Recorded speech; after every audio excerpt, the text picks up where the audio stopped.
de vivre un moment très difficile pour la commune de Roquefort et qui a été impacté, qui a failli être impacté par l'incendie qu'on appelle du siècle maintenant.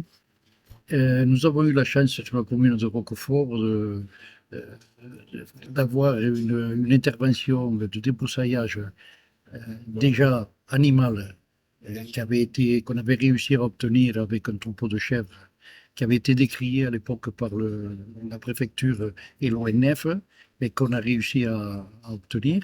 Et le travail de ces animaux a fait que nous avons eu des zones complètement débroussaillées qui a cassé l'avancée de l'incendie et qui a permis à la commune d'être préservée. Et il n'y a pas que le travail de débroussaillage animal.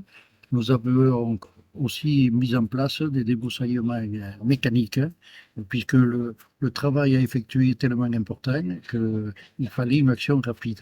Et ça ne peut s'obtenir qu'avec des moyens mécaniques. Donc cette année, par exemple, nous avions réussi à débroussailler 20 hectares de pinèdes autour de la colline Saint-Martin, un lieu privilégié pour nous parce que le risque est très, très important. Nous avons éliminé tous les pins morts avec le débroussaillage qui s'ensuit. Et nous avons extrait de la colline tout ce combustible qui était trop facile pour le développement de l'incendie. Et donc maintenant, la colline Saint-Martin, pour le travail qui a été effectué, il y a encore beaucoup de travail, hein, ce n'est pas fini.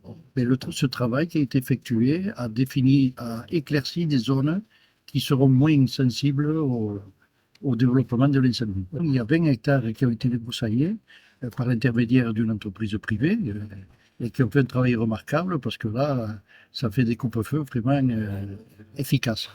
Ces 20 hectares ont été financés par des entreprises qui ont mis des éoliennes sur la commune. Je leur exige chaque fois une participation sur la vie de la commune et en particulier sur le débroussaillage.